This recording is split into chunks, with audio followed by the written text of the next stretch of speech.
વિદ્યાર્થી મિત્રો, આજે આપણે ધોરણ 9 વિષય વિજ્ઞાન માં પ્રકરણ 10 ગુરુત્વાકર્ષણ વિશે ભણીશું. ભૌતિક વિજ્ઞાનમાં આ મુદ્દો બહુ અગત્યનો છે.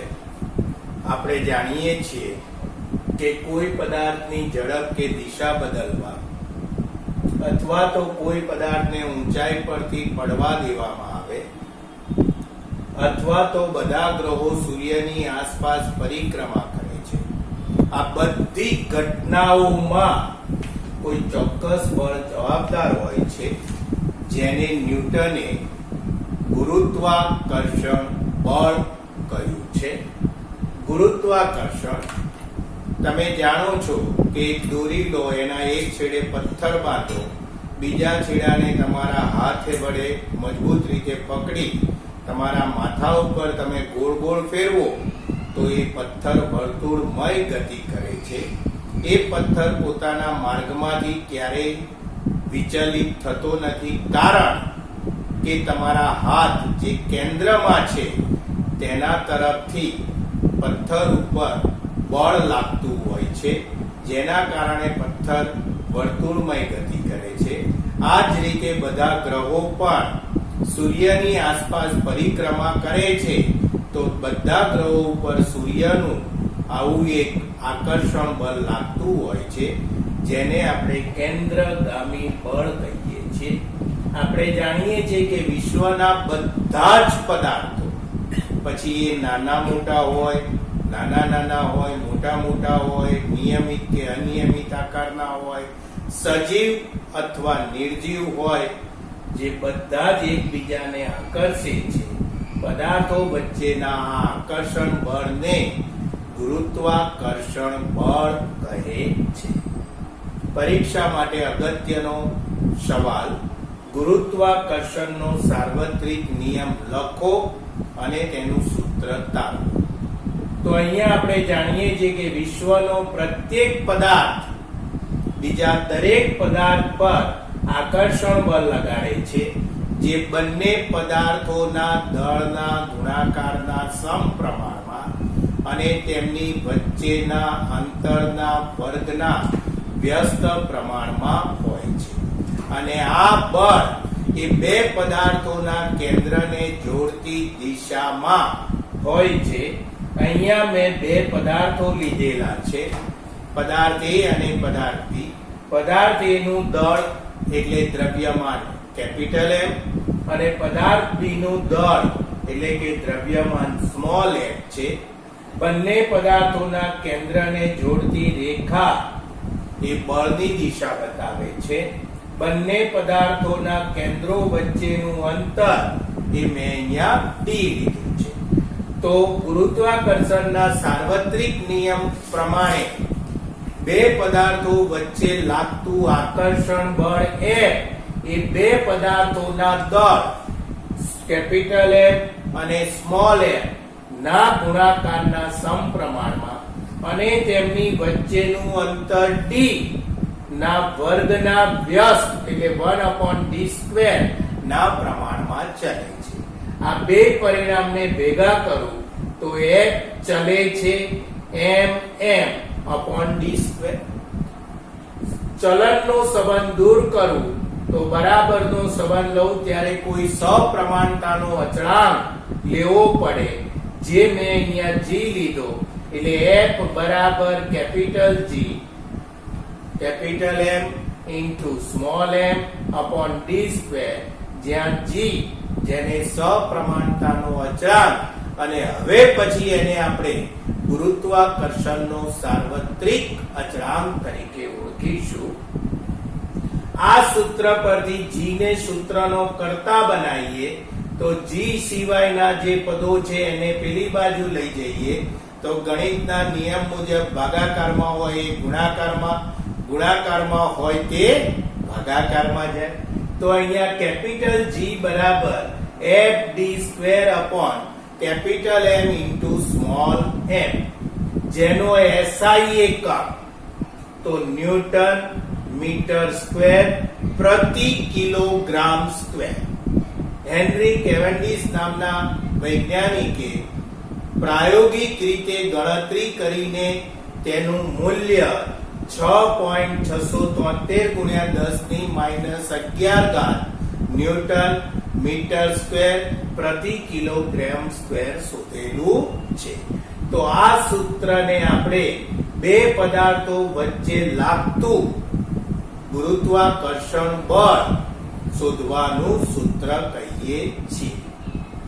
ગુરુત્વાકર્ષણના સાર્વત્રિક નિયમનું મહત્વ તો તમે બધા જાણો છો કે બધા ગ્રહો સૂર્યની આસપાસ પરિક્રમા કરે છે. ચંદ્ર એ પૃથ્વીની આસપાસ પરિક્રમા કરે છે. એ જ રીતે આપણને પૃથ્વી સાથે બાંધી રાખતું જે બળ છે એ પણ આ ગુરુત્વાકર્ષણ બળ છે. એ જ રીતે દરિયામાં ભરતી અને ઓટ એ પણ આ ગુરુત્વાકર્ષણ બળને કારણે આવે છે. તો આવા ગુરુત્વાકર્ષણના સાર્વત્રિક નિયમનું મહત્વ છે. ત્યાર પછી મુક્ત પતન. તમે કોઈ ઊંચી ઇમારત પરથી કોઈ પદાર્થને બળ આપ્યા વગર છોડી દો તો તમે બધા જાણો છો કે તે પદાર્થ પૃથ્વી તરફ ગતિ કરે છે અને એ પદાર્થની ગતિનું અવલોકન કરો તો તમે એ પણ જાણો છો કે દર સેકન્ડે એ પદાર્થના વેગમાં ક્રમશઃ વધારો થાય છે, જેને આપણે પ્રવેગ કહીએ છીએ. આ ઘટના માટે પૃથ્વીનું ગુરુત્વાકર્ષણ બળ જવાબદાર છે. પદાર્થની આ પ્રકારની ગતિને મુક્ત પતન ગતિ કહીએ છીએ અને મુક્ત પતન ગતિ કરતા પદાર્થમાં ઉદ્ભવતા પ્રવેગને ગુરુત્વ પ્રવેગ સ્મોલ g વડે દર્શાવીએ છીએ, જેનો એકમ એ પ્રવેગનો એકમ મીટર પ્રતિ સેકન્ડ સ્ક્વેર. આપણે જાણીએ છીએ ન્યૂટનના ગતિનું બીજો નિયમ F = ma. તો અહીંયા પ્રવેગ એ પૃથ્વીના ગુરુત્વાકર્ષણ બળને કારણે ઉદ્ભવે છે, જેને આપણે ગુરુત્વ પ્રવેગ સ્મોલ g કહીએ છીએ. એટલે આ સૂત્ર F બરાબર mg થાય, એની જગ્યાએ g લખીએ. હવે તમે જાણો છો અહીંયા કે F બરાબર capital G into capital M into small m upon d square. F ની જગ્યાએ આપણે mg લઈએ એટલે mg બરાબર capital G capital M into small m upon d square. અહીંયા સ્મોલ m બે બાજુથી ઉડી જાય એટલે સ્મોલ g બરાબર capital G into capital M upon d square. હવે આ જે d છે એ અંતર છે. જો પદાર્થ પૃથ્વીના સંપર્કમાં હોય તો તે વખતે પદાર્થ અને પૃથ્વી વચ્ચેનું અંતર એ હંમેશા પૃથ્વીની ત્રિજ્યા જેટલું લેવામાં આવે. પૃથ્વીની ત્રિજ્યાને આપણે r કહીએ તો આ d અંતર એ પૃથ્વીની ત્રિજ્યા r જેટલું. એટલે આ સૂત્રમાં capital G into capital M upon r square, જેને આપણે પૃથ્વીની ત્રિજ્યા r કહીએ છીએ, જે 6.4 ગુણ્યા 10⁶ મીટર જેટલી છે. હવે તમે જાણો છો કે પૃથ્વી એ સંપૂર્ણ ગોળ નથી, લંબગોળ છે. મેં અહીંયા લંબગોળ પૃથ્વી દોરી છે, એનો ગોળો દોર્યો છે. આ એનું કેન્દ્ર છે. તો એક બાજુ એ ટૂંકી ત્રિજ્યા અને બીજી બાજુ એ લાંબી ત્રિજ્યા ધરાવે. ટૂંકી એટલે નાની ત્રિજ્યા ધ્રુવ તરફની હોય છે અને લાંબી ત્રિજ્યા મોટી ત્રિજ્યા એ વિષુવવૃત્ત તરફની હોય છે.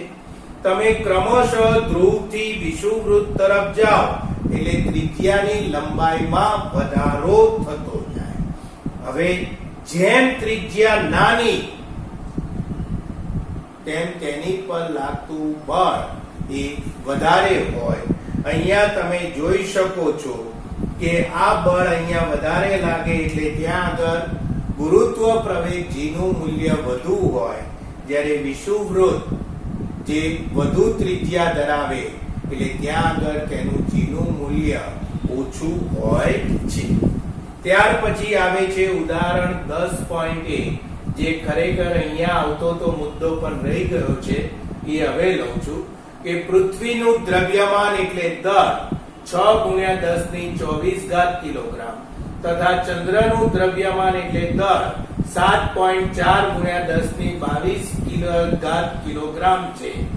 જો પૃથ્વી અને ચંદ્ર વચ્ચેનું અંતર 3.84 × 10⁵ કિલોમીટર હોય તો પૃથ્વી દ્વારા ચંદ્ર પર લાગતું બળ શોધો. તો અહીંયા બે પદાર્થો તરીકે, એક પદાર્થ તરીકે પૃથ્વી અને બીજા પદાર્થ તરીકે ચંદ્ર છે. તો આપણે પૃથ્વીનું દળ કેપિટલ M વડે દર્શાવીએ, જે 6 × 10⁻24 કિલોગ્રામ. ચંદ્રના દળને સ્મોલ m તરીકે લઈએ તો સ્મોલ m બરાબર 7.4 × 10⁻22 કિલોગ્રામ. બંને વચ્ચેનું અંતર d બરાબર 3.84 × 10⁵ કિલોમીટર. મિત્રો, અંતર SI એકમ મીટરમાં હોવું જોઈએ. અહીં કિલોમીટર છે એટલે પહેલું કામ એને મીટરમાં ફેરવવાનું.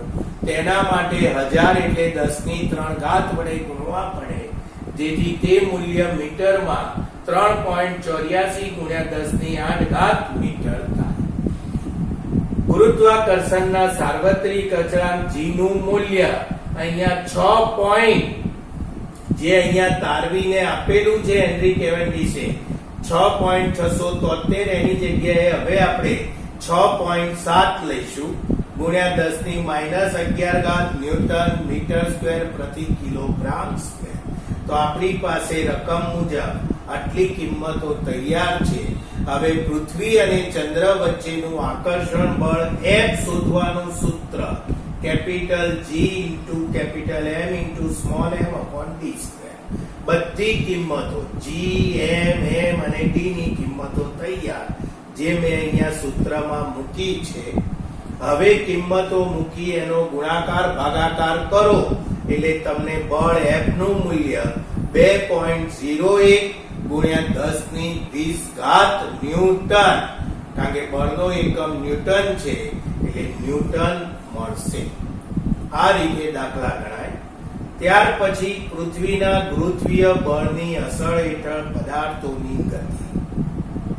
હવે તમે જાણો છો કે કોઈ પણ પદાર્થ છોડવામાં આવે તો એ હંમેશા પૃથ્વી તરફ જ ગતિ કરે, કારણ કે તેની ઉપર પૃથ્વીનું ગુરુત્વાકર્ષણ બળ લાગે છે, જેથી તેનામાં ગુરુત્વીય બળની અસર હેઠળ પદાર્થ નીચે તરફ ગતિ કરે. હવે આપણે બહુમાળી ઇમારત વાળે પ્રયોગ અહીંયા મુક્ત પતનમાં ચર્ચા કરી તે મુજબ એક પદાર્થ જેમ જેમ પૃથ્વી તરફ આવે તેમ તેમ તેના વેગમાં એક સરખો વધારો થાય. તો પદાર્થની એ ગતિને આપણે અચળ પ્રવેગી ગતિ, જે આગળના પ્રકરણમાં આપણે ભણીને આવ્યા, તો એવા અચળ પ્રવેગી ગતિના સમીકરણો અહીંયા 3 આપેલા છે. પહેલું v બરાબર u પ્લસ at, બીજું s બરાબર ut પ્લસ 1/2 at સ્ક્વેર, અને ત્રીજું v square minus u square બરાબર 2as. હવે પદાર્થની ગતિની દિશા બે હોય. જો પૃથ્વી તરફની હોય તો એને આપણે અધો દિશા, જે મેં જુઓ એરો દ્વારા નીચે બતાવ્યું છે, તો તે વખતે પદાર્થનો પ્રારંભિક વેગ એટલે શરૂઆતનો વેગ u બરાબર 0 અને તે વખતે પ્રવેગ ધન એટલે a બરાબર ગુરુત્વીય પ્રવેગ g એ ધન લેવામાં આવે. આ બે કિંમતો તમે આ સમીકરણોમાં મૂકો એટલે પહેલું સમીકરણ તમને v બરાબર gt, બીજું સમીકરણ s બરાબર 1/2 gt સ્ક્વેર, ત્રીજું સમીકરણ v સ્ક્વેર બરાબર 2gs મળે. આ જ રીતે પદાર્થની ગતિ ઉપર તરફની હોય એટલે કે ઉર્ધ્વ દિશામાં હોય, જો મેં એરો દ્વારા અહીંયા દર્શાવ્યું છે, તો એ વખતે એનો મહત્તમ ઊંચાઈએ વેગ 0 થાય એટલે અંતિમ વેગ v બરાબર 0 અને એ પૃથ્વીના ગુરુત્વાકર્ષણ બળની વિરુદ્ધ દિશામાંની ગતિ એટલે એ વખતનો ગુરુત્વ પ્રવેગ ઋણ લેવામાં આવે, એટલે પ્રવેગ a બરાબર ગુરુત્વ પ્રવેગ g, જે ઋણ એટલે માઇનસ લેવામાં આવે. આ બે કિંમતો આ સમીકરણોમાં મૂકો અચળ પ્રવેગી ગતિ માટેના, તો પહેલું સૂત્ર u બરાબર gt થાય, s બરાબર ut minus 1/2 gt સ્ક્વેર, અને ત્રીજું સૂત્ર u સ્ક્વેર બરાબર 2gs થાય. ગુરુત્વ પ્રવેગ સ્મોલ g નું મૂલ્ય શોધવું હોય તો આપણે સૂત્ર આગળ જોયું કે સ્મોલ g બરાબર capital G into capital M upon r square, જેમાં કેપિટલ G નું મૂલ્ય જ્ઞાત છે 6.7 ગુણ્યા 10 ની માઈનસ 11 કેપિટલ M એટલે પૃથ્વીનું દળ 6 ગુણ્યા 10 ની 24 અને એ જ રીતે પૃથ્વીની ત્રિજ્યા r પણ જાણીતી છે. આ બધી કિંમતો આ સૂત્રમાં મૂકી તમે ગણતરી કરો તો તમને હંમેશા પૃથ્વીના ગુરુત્વીય પ્રવેગ સ્મોલ g નું મૂલ્ય હંમેશા 9.8 મીટર પ્રતિ સેકન્ડ સ્ક્વેર મળે. આ પ્રાયોગિક રીતે ગણતરી કરીને મેળવેલું મૂલ્ય છે, જે દરેક પદાર્થ માટે એક સરખો જ આ ગુરુત્વીય પ્રવેગ હોય. તમે બહુમાળી ઇમારત પરથી એક સાથે એક હલકો પદાર્થ ને એક ભારે પદાર્થ પડવા દો તો પણ બંને પૃથ્વી તરફ એક સરખા પ્રવેગથી નીચે આવે. ત્યાર પછી ઉદાહરણ 10.2, એક રમકડાની કાર કોઈ એક છાજલી એટલે અભરાય એની પરથી 0.5 સેકન્ડમાં નીચે જમીન પર પડે છે. અહીંયા ગુરુત્વીય પ્રવેગ સ્મોલ g નું મૂલ્ય 10 મીટર પ્રતિ સેકન્ડ સ્ક્વેર લેવાનું છે. તો ત્રણ પ્રશ્નો છે. જમીન પર અથડાતી વખતે કારનો વેગ કેટલો હશે? બીજો પ્રશ્ન, 0.5 સેકન્ડ દરમિયાન કારની સરેરાશ ઝડપ કેટલી હશે? ત્રીજો પ્રશ્ન, જમીનથી છાજલી કેટલી ઊંચાઈ પર હશે? તો આવા ત્રણ પ્રશ્નોના જવાબ ગણતરી કરીને આપવાના છે. અહીંયા તમે રકમમાં જુઓ છો 0.5 સેકન્ડ એટલે સમય છે, સમય t બરાબર 0.5 સેકન્ડ એટલે કે 1/2 સેકન્ડ. હવે અહીંયા તમે જુઓ પદાર્થની ગતિ પૃથ્વી તરફની છે કે વિરુદ્ધ દિશામાં? તો રમકડાની કાર છાજલી પરથી નીચે પડે છે, એનો અર્થ કે પૃથ્વી તરફની, એટલે કે અધો દિશામાં ગતિ છે. અધો દિશામાં ગતિ કરતા પદાર્થનો પ્રારંભિક વેગ u બરાબર 0 હોય તો આપણે આગળ જોઈ રહ્યા તે સૂત્રો 3 પૈકી ગમે તે સૂત્ર અહીંયા જે વપરાતું હોય તે વાપરવાનું. મારે પહેલા પ્રશ્નનો જવાબ જમીન પર અથડાતી વખતે કારનો વેગ એટલે કે અંતિમ વેગ v શોધવાનું છે. તો પહેલું સૂત્ર જે એમાં હતું v બરાબર gt. હવે કિંમતો મૂકીએ. g એટલે ગુરુત્વ પ્રવેગ 10 ગુણ્યા t એટલે 1/2 એટલે 5 મીટર પ્રતિ સેકન્ડ થાય. બીજો પ્રશ્ન, 0.5 સેકન્ડ દરમિયાન કારની સરેરાશ ઝડપ કેટલી હશે? તો તમે આગળના પ્રકરણમાં ભણીને આવ્યા સરેરાશ ઝડપ બરાબર પ્રારંભિક ઝડપ વત્તા અંતિમ ઝડપ ભાગ્યા 2. તો અહીંયા એનું સૂત્ર v of av એટલે સરેરાશ ઝડપ બરાબર u plus v upon 2. u એટલે શરૂઆતનો વેગ 0 વત્તા v એટલે પહેલા પ્રશ્નના જવાબમાં શોધી કિંમત 5 ભાગ્યા 2. 0 વત્તા 5 એટલે 5 ભાગ્યા 2 એટલે 2.5 મીટર પ્રતિ સેકન્ડ. ત્રીજો પ્રશ્ન, જમીનથી છાજલી કેટલી ઊંચાઈ પર હશે? એટલે અંતર શોધવાનું. તો બીજું સૂત્ર s બરાબર 1/2 gt સ્ક્વેર, જે અધો દિશામાં અચળ પ્રવેગી ગતિના સમીકરણમાં મેળવ્યું. કિંમતો મૂકી 1/2 ગુણ્યા g એટલે 10 ગુણ્યા t સ્ક્વેર એટલે 1/3 નો વર્ગ 1/4 એટલે 10/8 એટલે 1.25 મીટર. એટલે જમીનથી છાજલી 1.25 મીટર ઊંચી આવેલી હશે. ત્યાર પછી ઉદાહરણ 3, એક પદાર્થને ઉર્ધ્વ દિશામાં એટલે પૃથ્વી તરફની દિશાથી વિરુદ્ધ દિશામાં ફેંકતા તે 10 મીટરની ઊંચાઈએ પહોંચે છે તો એક પદાર્થને કેટલા વેગથી ઉપર તરફ ફેંકેલો હશે? નંબર 2, પદાર્થને મહત્તમ ઊંચાઈએ પહોંચતા કેટલો સમય લાગશે? તો અહીંયા પદાર્થની ગતિ ઉર્ધ્વ દિશામાં છે. તે સિવાય અહીંયા તમને s બરાબર અંતર 10 મીટર આપેલું છે, અંતિમ વેગ v બરાબર 0 અને અહીંયા ગુરુત્વ પ્રવેગ g નું મૂલ્ય 9.8 મીટર પ્રતિ સેકન્ડ છે. પહેલા પ્રશ્નનો જવાબ માટે ઉર્ધ્વ દિશામાંની ગતિના 3 સમીકરણો પૈકી પહેલું સમીકરણ u² બરાબર 2gs 2 ગુણ્યા g એટલે 9.8 ગુણ્યા s એટલે 10 એનો ગુણાકાર કરો એટલે 196 માટે વર્ગ દૂર કરો એટલે સામેનાનું વર્ગમૂળ એટલે u બરાબર વર્ગમૂળમાં 196 નું વર્ગમૂળ 14 u એટલે વેગ, પ્રારંભિક વેગ, વેગનો એકમ મીટર પ્રતિ સેકન્ડ. બીજો પ્રશ્ન, પદાર્થને મહત્તમ ઊંચાઈએ એટલે અંતર s શોધવાનું. તો એના માટે કેટલો સમય એટલે t શોધવાનું છે. તો એના માટે સૂત્ર u બરાબર gt, પહેલું સૂત્ર. આ ત્રીજું સૂત્ર, આ પહેલું સૂત્ર. t ને સૂત્રનો કરતા સમય શોધવો છે તો t બરાબર u ભાગ્યા g.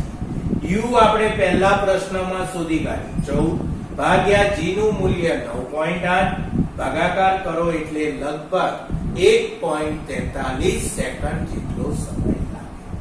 ત્યાર પછી આવે છે દ્રવ્યમાન. તમે કોઈ પણ પદાર્થ નું દ્રવ્યમાન એટલે દર એ હંમેશા એક સરખું જ રહે.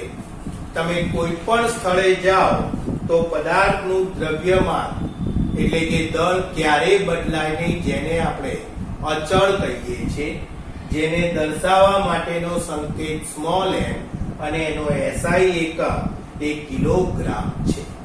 ત્યાર પછી વજન. તો પૃથ્વી જે બળથી પદાર્થને પોતાના તરફ આકર્ષે તે બળને આપણે પદાર્થનું વજન કહીએ છીએ. આપણે જાણીએ છીએ ન્યૂટનની ગતિનો બીજો નિયમ કે F બરાબર ma. તો એના પરથી બળ પૃથ્વી પોતાની તરફ આકર્ષે છે તો વજનને આપણે આ બળ બરાબર વજન ગણીએ એટલે W બરાબર m પૃથ્વીના ગુરુત્વ પ્રવેગને કારણે, એટલે એમાં ઉદ્ભવે છે પૃથ્વીનો ગુરુત્વ પ્રવેગ એટલે સ્મોલ g. એટલે વજન શોધવાનું સૂત્ર W બરાબર mg એ ન્યૂટનના ગતિના બીજા નિયમ F ma પરથી એનો SI એકમ તો બળનો એકમ એ જ એના વજનનો એકમ એટલે ન્યૂટન m. ત્યાર પછી આપણે જાણીએ છીએ કે વજન બળ હંમેશા નીચેની તરફ જ લાગે, જેને મૂલ્ય અને દિશા બંને હોય. જુદી જુદી જગ્યાએ કોઈ પણ પદાર્થનું દ્રવ્યમાન હંમેશા અચળ. પછી તમે ખીણમાં જાઓ, પદાર્થનું દ્રવ્યમાન માપો, કોઈ ઊંચા પર્વત ઉપર, કોઈ ગ્રહ ઉપર, બધે એક સરખું હોય. પણ તે જ પદાર્થનું આ જ સ્થળો ઉપર વજન જુદું જુદું હોય, કારણ કે દરેક સ્થળે તે સ્થળનો ગુરુત્વ પ્રવેગ સ્મોલ g એ જુદો જુદો હોય. ત્યાર પછી પદાર્થનું ચંદ્ર પર વજન. તો અહીંયા સૌપ્રથમ ચંદ્ર પર પદાર્થનું વજન. હવે ચંદ્રને અંગ્રેજીમાં મૂન એટલે એનો સંકેત સ્મોલ m લઈશું એટલે WM એટલે ચંદ્રનું વજન અથવા ચંદ્રનું વજન બરાબર કેપિટલ G. અહીંયા પૃથ્વી ચંદ્રનું દળ mm ગુણ્યા કોઈ પદાર્થનું દળ m ભાગ્યા તેમની વચ્ચેનું અંતર એટલે પૃથ્વીની ત્રિજ્યા જેટલું એટલે rn². આ બધા માપ જોઈએ તો કેપિટલ G નું મૂલ્ય 6.7 ગુણ્યા 10⁻11 ચંદ્રનું દળ છે 7.36 ગુણ્યા 10⁻22 કિલોગ્રામ ગુણ્યા પદાર્થનું દળ m એ અજ્ઞાત m નું m રાખીએ. પૃથ્વીની ત્રિજ્યા rn 1.74 ગુણ્યા 10⁶ નો વર્ગ. હવે પૃથ્વી પર તે પદાર્થનું વજન શોધીએ તો પૃથ્વી એટલે અર્થ, એનો સ્પેલિંગ ઈ થી શરૂ થાય એટલે સંકેતમાં સ્મોલ ઈ એટલે WE બરાબર કેપિટલ G ઇન્ટુ પૃથ્વીનું દળ me ગુણ્યા પદાર્થનું દળ m ભાગ્યા પૃથ્વીની ત્રિજ્યા re². આમાં જે કિંમતો આપણી પાસે તૈયાર છે એનો ઉપયોગ કરીએ. કેપિટલ G એટલે 6.7 ગુણ્યા 10⁻11 પૃથ્વીનું દ્રવ્યમાન એટલે દળ 6 ગુણ્યા 10⁻24 કિલોગ્રામ. દોસ્તો યાદ રાખજો, ચંદ્રના દળ કરતા પૃથ્વીનું દળ વધારે છે ગુણ્યા પદાર્થનું દળ m નું m અને પૃથ્વીની ત્રિજ્યા 6.37 ગુણ્યા 10⁶ નો વર્ગ, જે ચંદ્રની ત્રિજ્યા કરતા ઘણી મોટી છે. હવે આપણે આ બંને ચંદ્ર અને પૃથ્વી પર જે પદાર્થનું વજન છે એનો ગુણોત્તર તો Wm ભાગ્યા We. તો તમે આ બધાની ગણતરી કરો. આ ગુણ્યા m નું m રહેવા દો, આ બેનો ગુણાકાર કરી આનો વર્ગ કરો ને એના વડે આને ભાગો તો અહીંયા 2.431 ગુણ્યા 10⁻10 મળે. એ જ રીતે આમાં આ બે સંખ્યાનો ગુણાકાર ભાગ્યા આનો વર્ગ તો એનું સાદુરૂપ આપો એટલે 1.474 ગુણ્યા 10⁻11 મળે. આ m ઉપર નીચે ઉડી જાય. હવે તમે આ બે સંખ્યાનો ભાગાકાર કરો એટલે લગભગ 0.165 એટલે કે ગુણોત્તરમાં 1/6 મળે છે. આનો અર્થ એમ કહી શકાય કે પદાર્થનું વજન પૃથ્વી પર જેટલું હોય તેના કરતા તે પદાર્થનું ચંદ્ર પર વજન 6ઠ્ઠા ભાગનું. એટલે ધારો કે કોઈ પદાર્થનું અહીંયા પૃથ્વી પર વજન 60 ન્યૂટન છે તો છઠ્ઠા ભાગો 60 ન્યૂટનનો છઠ્ઠો ભાગ કરો એટલે એટલું વજન તેનું ચંદ્ર પર થાય. એટલે Wm બરાબર આ We ભાગાકારમાંથી ગુણાકારમાં એટલે 1/6 ઇન્ટુ We. મેં હમણાં કીધું કે 60 ન્યૂટન હોય તો અહીંયા ગુણ્યા 60 6 60 તો ચંદ્ર પર તેનું વજન 10 ન્યૂટન જેટલું થાય. ઉદાહરણ 10.4 કે કોઈ પદાર્થનું પૃથ્વી પર દળ m બરાબર 10 કિલોગ્રામ છે તો પૃથ્વી પર તેનું વજન શોધો. તો પૃથ્વી પર વજન એટલે We શોધવાનું છે. We શોધવાનું સૂત્ર m × G. આ m બરાબર W બરાબર mg છે તે પ્રમાણે. તો અહીંયા m એટલે પદાર્થનું દળ 10 ગુણ્યા G એટલે પૃથ્વીનો ગુરુત્વ પ્રવેગ 9.8 બરાબર 98 ન્યૂટન. ઉદાહરણ 10.5 કે કોઈ પદાર્થનું પૃથ્વી પર વજન 10 ન્યૂટન હોય તો તેનું દળ તેનું વજન ચંદ્ર પર કેટલું થાય? તો આપણે અહીંયા સૂત્ર જોયું Wm બરાબર 1/6 We એટલે Wm બરાબર 1/6 We બરાબર 1/6 ગુણ્યા અહીંયા પૃથ્વી પર તેનું વજન 10 એટલે 10 ભાગ્યા 6 એટલે 1.67 ન્યૂટન જેટલું થાય. ત્યાર પછી આવે છે ધક્કો અને દબાણ. ધક્કો એટલે થ્રસ્ટ અને દબાણ એટલે પ્રેશર. એટલે બે ભૌતિક વિજ્ઞાનમાં જુદી વસ્તુ. કે તમે કોઈ પદાર્થ હોય તો તમે હાથ વડે જે એની ઉપર બળ લગાડો એ હંમેશા એની સપાટીને લંબ રૂપે જ લાગે.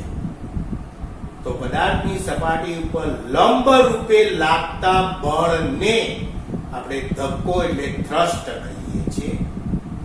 હવે એ જ પદાર્થ પૃથ્વી ઉપર જે બળ લગાડે, જે એકમ ક્ષેત્રફળ દીઠ બળ ગણવામાં આવે, એ પણ લંબરૂપે જ લાગે છે, જેને આપણે દબાણ કહીએ છીએ.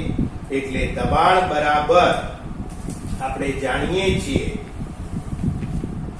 કે ધક્કો ભાગ્યા ક્ષેત્રફળ. SI એકમ એનો ધક્કો ભાગ્યા ક્ષેત્રફળ. ધક્કો એ એક પ્રકારનું બળ, એટલે બળનો એકમ ન્યૂટન, ભાગ્યા ક્ષેત્રફળ, ક્ષેત્રફળનો એકમ મીટર સ્ક્વેર, એટલે ન્યૂટન પ્રતિ મીટર સ્ક્વેર. પણ બ્લેઝ પાસ્કલ નામના વૈજ્ઞાનિકની યાદમાં દબાણના એકમને પાસ્કલ તરીકે પણ લેવામાં આવે, જેની સંજ્ઞા PA છે. ઉદાહરણ 10.6. એક લાકડાનો બ્લોક છે જેની લંબાઈ 40 સેન્ટીમીટર, પહોળાઈ 20 સેન્ટીમીટર, ઊંચાઈ 10 સેન્ટીમીટર છે. એવો બ્લોક જેનું દળ 5 કિલોગ્રામ છે. હવે એને અહીંયા જુદી જુદી પરિસ્થિતિમાં ગોઠવેલો છે. પહેલી પરિસ્થિતિમાં પૃથ્વીના સંપર્કમાં પહોળાઈ અને ઊંચાઈ છે, અને બીજી આકૃતિમાં તમે જુઓ છો પૃથ્વીના સંપર્કમાં લંબાઈ અને પહોળાઈ છે. બંનેનું દળ 5 કિલોગ્રામ જ છે. આ ઊભો છે ને આ આડો છે, એટલું સમજો. તો હવે એ લાકડાના બ્લોક દ્વારા ટેબલની સપાટી ઉપર લાગતું દબાણ. હવે તમે તેમ જ કે એક સરખું ના, એ હંમેશા પદાર્થની જે નીચે સંપર્ક સપાટી હોય એની ઉપર એ કેટલું લંબ રૂપે બળ લગાડે તેની ઉપર એના દબાણનો આધાર છે. હવે આપણે પહેલા બળ F બરાબર mg સૂત્ર આપણે જોઈને આયા. m એટલે અહીંયા દળ 5 કિલોગ્રામ, ગુરુત્વ પ્રવેગ g બરાબર 9.8, એટલે બળ F 49 ન્યૂટન. એટલે આ બંને પદાર્થો દ્વારા લાગતું બળ એક સરખું છે, અને એ છે 49 ન્યૂટન. હવે આપણે પહેલી પરિસ્થિતિમાં લાકડાના બ્લોકને જે રીતે ગોઠવ્યો છે તેમાં જુઓ તો ટેબલની સપાટીના સંપર્કમાં એની આ બે બાજુ છે, તો એમાંથી એકને લંબાઈ એકને પહોળાઈ ગણીએ તો L બરાબર લંબાઈ 20 સેન્ટીમીટર, જેને SI એકમ મીટરમાં ફેરવો એટલે 0.2 મીટર. પહોળાઈ B બરાબર આપણે 10 સેન્ટીમીટર, એને SI એકમ મીટરમાં ફેરવો એટલે 100 વડે ભાગો એટલે 0.1 મીટર.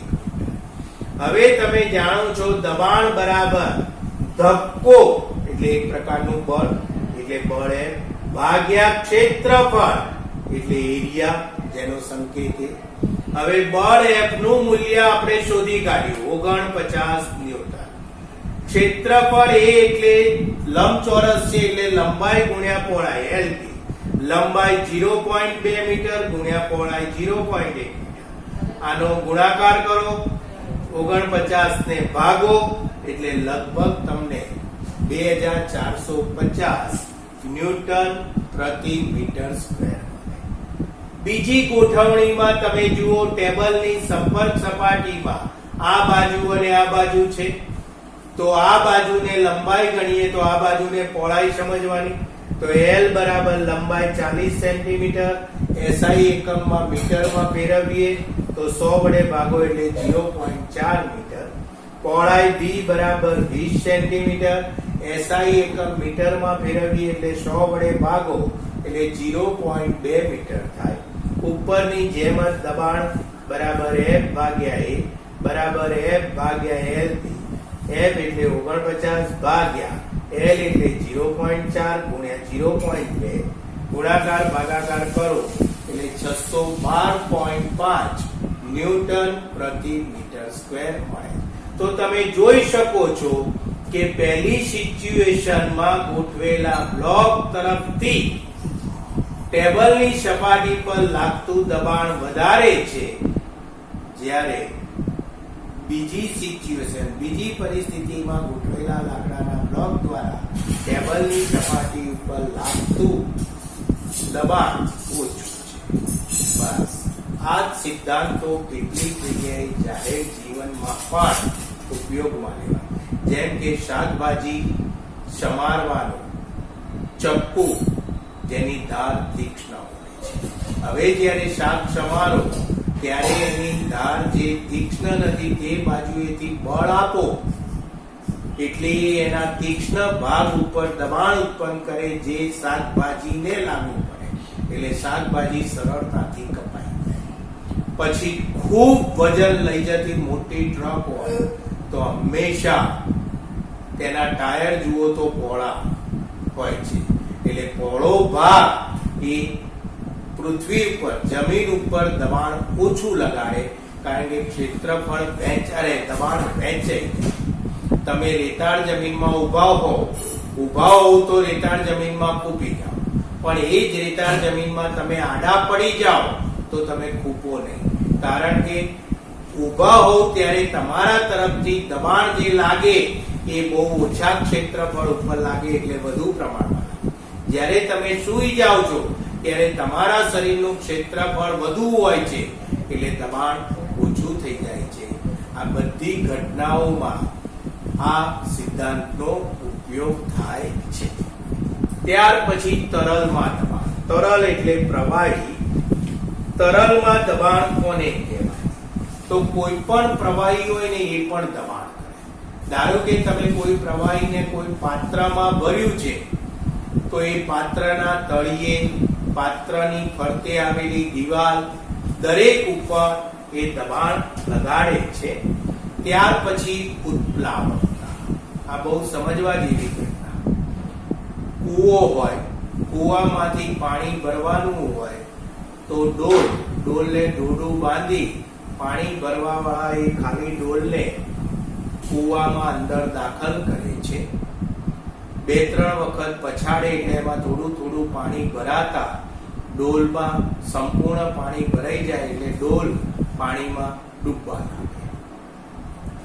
હવે સંપૂર્ણ પાણીમાં ડૂબેલી ડોલ ને તમે પાણીની સપાટી સુધી ખેંચો તો બહુ સરળતાથી ખેંચી શકો, પણ જેવી એ ડોલ પાણીની સપાટી પરથી ઊંચી આવે એટલે તમને એ ડોલ ભારે લાગશે. કેમ? તો જ્યારે એ ડોલ પાણીની અંદર હોય ત્યારે એ ડોલ ઉપર પૃથ્વી તરફથી જે ગુરુત્વાકર્ષણ બળ લાગે તેમ પાણી તરફથી એ ડોલ ઉપર ઉપરની તરફ એક બળ લાગે છે, જે પૃથ્વીના ગુરુત્વાકર્ષણ બળ કરતા વધુ હોય છે. એટલે પાણીમાં ડૂબેલી ડોલને પાણીની સપાટી સુધી ખેંચો ત્યારે તે હલકી લાગે છે. પણ જ્યારે આ પાણીની ડોલ પાણીની સપાટીની ઉપર આવી જાય ને પછી તમે એને ખેંચો તો એ ભારે લાગે છે, કારણ કે તે વખતે તેની ઉપર પાણીનું ઉપર તરફ લાગતું બળ હોતું નથી, ફક્ત પૃથ્વીનું ગુરુત્વાકર્ષણ બળ જ લાગે છે, જે ડોલને નીચે તરફ ખેંચવાનો પ્રયત્ન કરે. એના વિરોધ રૂપે તમારે બળ વધારે લગાડવું પડે ત્યારે જ પાણી ભરેલી ડોલ ઉપર આવે. તો આ ઘટનામાં જે પાણી તરફથી ડોલ એટલે હવે આપણે પદાર્થ સમજીએ કે કોઈ પદાર્થ ઉપર ગુરુત્વાકર્ષણ, પૃથ્વીના ગુરુત્વાકર્ષણ બળની વિરુદ્ધ દિશામાં એટલે કે ઉર્ધ્વ દિશામાં જે બળ લાગે તેને ઉત્પ્લાવક બળ કહીએ છીએ, અને આ ઘટનાને ઉત્પ્લાવકતા કહીએ છીએ. હવે તમે પાણીની સપાટીમાં તમે સ્ટ્રેટ ઉભા રહો તો પાણીમાં ડૂબી જાઓ, પણ જ્યારે તમે આડા પડો તો ક્યારેક એવો અનુભવ કરેલો હોય કે જેમાં તમે પાણીની સપાટી ઉપર તરતા હો, તો આમાં પાણીની નીચેથી ઉપર તરફ તમારા શરીર ઉપર લાગતું બળ અને ગુરુત્વાકર્ષણ બળથી સરખું થવાથી એ તમે તરતા રહેશો. અને એટલે જ ભારે પદાર્થ પાણીમાં ડૂબી જાય, હલકો પદાર્થ એ પાણી ઉપર તરતો રહે, જે પાણીની ઘનતા ઉપર આધારિત છે. જે પદાર્થની ઘનતા પાણીની ઘનતા કરતા ઓછી હોય તો એ ડૂબી જાય, અને જેની ઘનતા પાણીની ઘનતા વધુ હોય તો એ હંમેશા તરતો રહે છે. આ પદાર્થ ઉપર પાણી દ્વારા ઉપર તરફ લાગતું બળ, જેને ઉપલાવક બળ કહીએ, જે પ્રવાહી એટલે તરલ ની ઘનતા ઉપર છે. કોઈ એક પદાર્થ છે એને પ્રવાહી પાણી, પ્રવાહી કેરોસીન, પ્રવાહી ડીઝલ માં પ્રયોગ કરો તો દરેકમાં આ બળ પ્રવાહી તરફથી લાગતું જુદું જુદું હોય, કારણ કે ત્રણેય પ્રવાહીની ઘનતા અલગ અલગ છે. ત્યાર પછી આવે છે આર્કિમિડીઝનો સિદ્ધાંત. તમે પાણી ભરેલા કોઈ પાત્રમાં કોઈ પદાર્થને ડુબાડો એટલે તમે જાણો છો કે પાણી ઉપર આવે. કેટલું? તો એ પદાર્થ જે અંદર નાખ્યો પાણીમાં તેના વજન. હવે ધારો કે તમે એક કાચનો ગ્લાસ છલોછલ પાણીથી ભરો, પછી એક થાળી લો કાંઠાવાળી, પાણી ભરેલા ગ્લાસને થાળીમાં વચ્ચે મૂકો, પછી એક લોખંડનો ગોળો લો અને કાચના ગ્લાસમાં ધીમેથી પાણીમાં નાખો, એટલે લોખંડનો ગોળો કાચના ગ્લાસમાં નીચે જશે, કારણ કે પાણીની ઘનતા કરતા એની ઘનતા વધુ એટલે એ ડૂબે. હવે એ વખતે તમે જોયું હશે કે કાચના ગ્લાસમાંથી કેટલું પાણી ગ્લાસની બહાર આવી જશે. હવે આપણે નીચે થાળી લીધી છે એટલે પાણી થાળીમાં રહેશે, તો આ પાણીનું દળ અને પેલા લોખંડના ગોળાનું દળ તમે માપો તો એ હંમેશા એક સરખું જ હોય. એટલે એને ખસેડેલા તરલ એટલે પ્રવાહીના વજન એની ઉપરથી આર્કિમિડીઝે કે જ્યારે કોઈ પદાર્થને તરલ માં આંશિક એટલે થોડોક અથવા પૂરેપૂરો ડુબાડવામાં આવે ત્યારે જે ઉપરની તરફ જે બળનો અનુભવ કરે છે તે પદાર્થ દ્વારા ખસેડાયેલા તરલના વજન બરાબર થાય છે. આને આપણે આર્કિમિડીઝનો સિદ્ધાંત કહીએ. એના માટે તમારી ચોપડીમાં એક પ્રયોગ પણ છે કે એક રબરનો ટુકડો લો, એના એક છેડે વજનદાર પથ્થર બાંધો, બીજા છેડેથી તમે પકડો એટલે રબરની દોરીમાં લંબાઈમાં વધારો થશે. આ લંબાઈમાં પહેલા પથ્થર નહોતો બાંધ્યો ત્યારે લંબાઈમાં નોંધી લો, પથ્થર બાંધ્યા પછી તમે પકડો છો ત્યારે લંબાઈની દોરીમાં જે વધારો થયો એ લંબાઈ માપી લો. હવે તમે પાણી ભરેલા પાત્રમાં એ પદાર્થને ડુબાડો તો જ્યારે એ પદાર્થ પાણીની સપાટી ઉપર જ હશે હજી ત્યાં સુધી રબરની દોરીની લંબાઈમાં કોઈ ફેરફાર નહીં થાય. પણ જેવો એ પદાર્થ ધીમે ધીમે એનો થોડો થોડો ભાગ તરલમાં એટલે પાણીમાં ડૂબતો જશે એમ એમ રબરની દોરીની લંબાઈમાં ઘટાડો થશે, અને જ્યારે એ પૂરેપૂરો ડૂબી જાય પછી તમે ગમે તેટલો ઊંડો ડુબાડતા જાઓ તો પણ દોરીની લંબાઈમાં કોઈ ફેરફાર થતો નથી. આને આપણે આર્કિમિડીઝનો પ્રયોગ કહીએ છીએ, જેના ઉપયોગો જહાજ અને સબમરીનની રચનામાં, દૂધની શુદ્ધતા માપવા માટેનું સાધન લેક્ટોમીટરમાં, તેમજ કોઈ પણ દ્રવ્યની ઘનતા માપવા માટે વપરાતું સાધન હાઇડ્રોમીટરમાં આર્કિમિડીઝના સિદ્ધાંતનો ઉપયોગ થાય છે. ત્યાર પછી આવે છે સાપેક્ષ ઘનતા, કે કોઈ પદાર્થની ઘનતા એટલે તેના એકમ કદનું દળ, જેનો એસઆઈ એકમ કિલોગ્રામ પ્રતિ મીટર ઘન કારણ કે ઘનતા શોધવાનું સૂત્ર દળ ભાગ્યા અંતરનો ઘન એટલે કિલોગ્રામ ઇન્ટુ મીટર પ્રતિ મીટર ઘન.